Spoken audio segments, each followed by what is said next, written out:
আসসালামু আলাইকুম। বাংলা সংবাদে আপনাদের সবাইকে স্বাগত জানাচ্ছি। আমি ফিরোজ তোহা। শুরুতেই বিআরবি কেবলস সংবাদ শিরোনাম।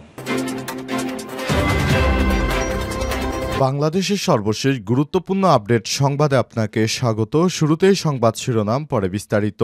প্রথমেই জানাবো, কারামুক্ত হয়ে যে বার্তা দিলেন এটিএম আজহার। বাংলাদেশ জামাত ইসলামের সাবেক সহকারী secretary general ATM Azharul Islam বলেছেন, আমি এখন মুক্ত, আমি এখন স্বাধীন। আজ সকালে পিজি হাসপাতালে পিজন সেল থেকে মুক্তি পাওয়ার পর এসব কথা বলেছেন তিনি। আজহারুল ইসলাম আরও বলেছেন, এখানে রাস্তা আটকে সমাবেশের প্রয়োজন করা হয়েছে, জনগণ যেন ভোগান্তিতে না পড়ে। এখন আর কথা বলবো না, আল্লাহ বাঁচিয়ে রাখলে আপনাদের সঙ্গে বারবার দেখা হবে, বারবার কথা হবে। এর আগে সকাল ৯টা ৫ মিনিটে বাংলাদেশ মেডিকেল বিশ্ববিদ্যালয়ে ভর্তিরত অবস্থায় কেরানীগঞ্জে অবস্থিত ঢাকা কেন্দ্রীয় কারাগার থেকে তাকে মুক্ত করে দেয়া হয়। প্রথমেই জানাবো, গাজায় ত্রাণ বিতরণকে কেন্দ্র করে মানুষের ভিড়, ফাঁকা গুলি নিক্ষেপ। দখলদার ইসরায়েলের অবরোধের কারণে গাজায় বহুদিন ধরে কোনো খাদ্য প্রবেশ করতে পারছিল না। সেগুলো অবশেষে ত্রাণ পৌঁছেছে।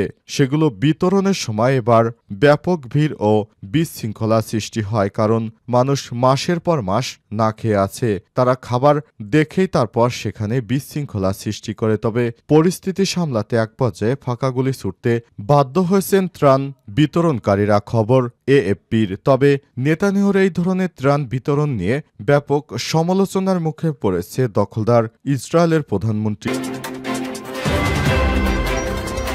এরপর জানাবো, আলহামদুলিল্লাহ, এবার প্রথমবার বিশ্ব সংস্থার পাতায় পতাকা তোলার অধিকার পেল ফিলিস্তিনিরা। প্রতীকী একটি ভোটে জয়লাভের পর বিশ্ব স্বাস্থ্য সংস্থা সদর দপ্তরে প্রথমবার নিজেদের পতাকা তোলার অধিকার পেলেন ফিলিস্তিনের প্রতিনিধিরা। বিবিসির এক প্রতিবেদনে তথ্য নিশ্চিত করা হয়েছে। এদিকে নাইজেরিয়ার সংঘর্ষে নিহত ৩০। আফ্রিকার দেশ নাইজেরিয়ার মধ্যাঞ্চলের সাম্প্রতিক দিনগুলোতে পৃথক হামলায় ৩০ জনেরও বেশি মানুষ নিহত হয়েছে। অঞ্চলটিতে জমি নিয়ে বিরোধের জেরে পশুপালনকে এবং কৃষকদের মধ্যে প্রায় সংঘর্ষের ঘটনা ঘটে।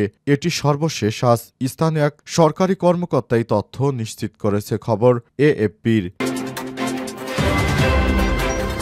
জানাবো, অস্ট্রেলিয়ার পার্লামেন্টে মুসলিম সিনেটরকে সহকর্মীর অশোভন প্রস্তাব তদন্তের দাবি।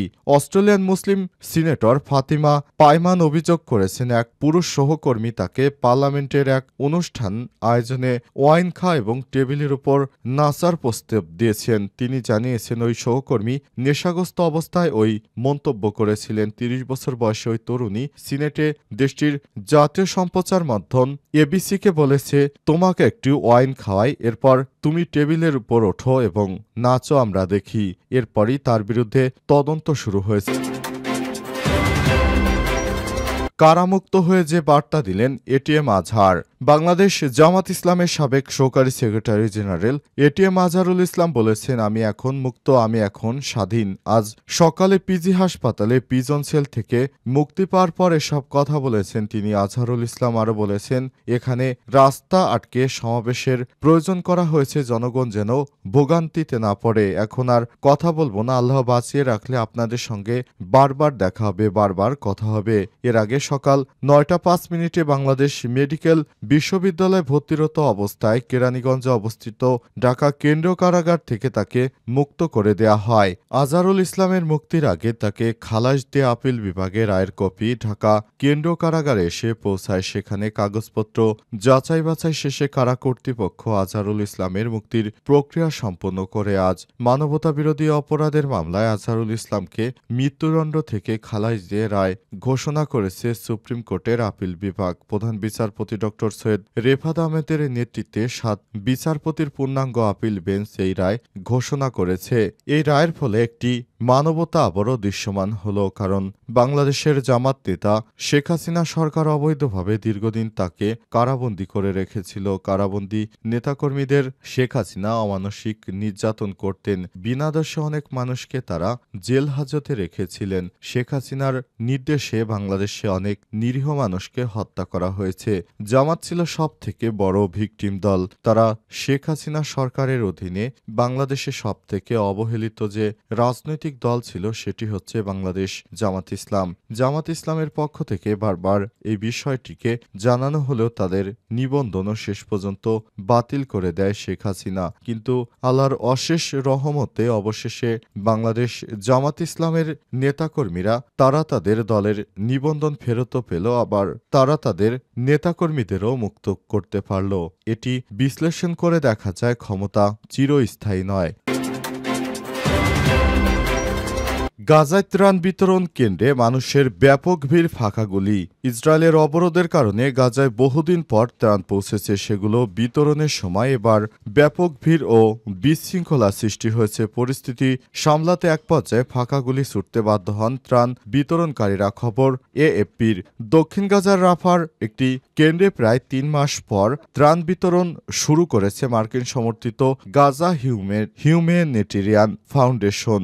যুক্তরাষ্ট্র ও ইসরায়েলের পক্ষ থেকে দেয়া হচ্ছে এটি। ত্রাণ নিতে আসা গাজার এক বাসিন্দা আয়মান আবু জায়েদ বলেছেন, আমি সাহায্য পেতে লাইনে দাঁড়িয়েছিলাম, হঠাৎই অনেক মানুষ লাইন ভেঙে ঢুকতে শুরু করে। পরিস্থিতি নিয়ন্ত্রণের বাইরে চলে গেছে। এক পর্যায়ে ফাঁকা গুলি ছোড়েন ত্রাণ কার্যক্রম পরিচালনাকারী দল। আওয়াজ শুনে সবাই আতঙ্কিত হয়ে চারদিকে ছুটতে থাকে। আল জাজিরা লাইভ ব্রডকাস্টে দেয়া তথ্য অনুযায়ী অনেক মানুষ এক জায়গায় ত্রাণের জন্য একত্র হয়েছে। বিশৃঙ্খলভাবে অনেকেই ছুটে বেড়াচ্ছে। জিএইচএফ জানিয়েছে ভিড় এত বেশি ছিল যে তাদের দল একটু পিছিয়ে যায়, পরে সাহায্য বিতরণ স্বাভাবিক হয়। হামাসের সরকার তাদের পক্ষ থেকে বলছে ইসরায়েলের সাহায্য বিতরণ প্রচেষ্টা সম্পূর্ণ ব্যর্থ হয়েছে। দীর্ঘ সময় নাকাল ও ক্ষুধার্ত মানুষেরা সাহায্য পেতে গিয়ে দুঃখজনক দুর্দশা সৃষ্টি হয়েছে। জাতিসংঘ এবং অন্যান্য মানবিক সাহায্য সংস্থাগুলো এই ফাউন্ডেশনে ত্রাণ বিতরণের পদ্ধতিকে কঠোর সমালোচনা করেছে। প্রথমবার বিশ্ব স্বাস্থ্য সংস্থার পাতা তোলার অধিকার পেল ফিলিস্তিনিরা। প্রতীকী একটি ভোটে জয়লাভের পর বিশ্ব স্বাস্থ্য সংস্থার সদর দপ্তরে প্রথমবারের মতো নিজেদের পতাকা তোলার অধিকার পেল ফিলিস্তিনের প্রতিনিধিরা। বিবিসির এক প্রতিবেদনে এই তথ্য জানানো হয়েছে।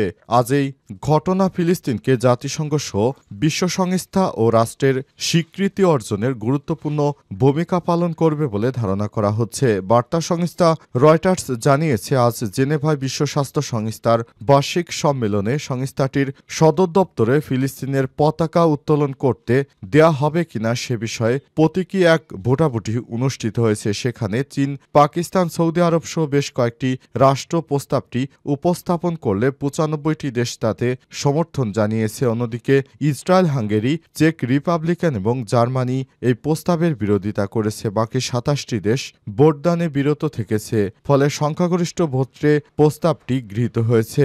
এমন এক সময় ঘটনা ঘটল যার কিছুদিন আগেই ফিলিস্তিনকে রাষ্ট্র হিসেবে স্বীকৃতি দেওয়ার ইঙ্গিত দিয়েছে ফ্রান্স।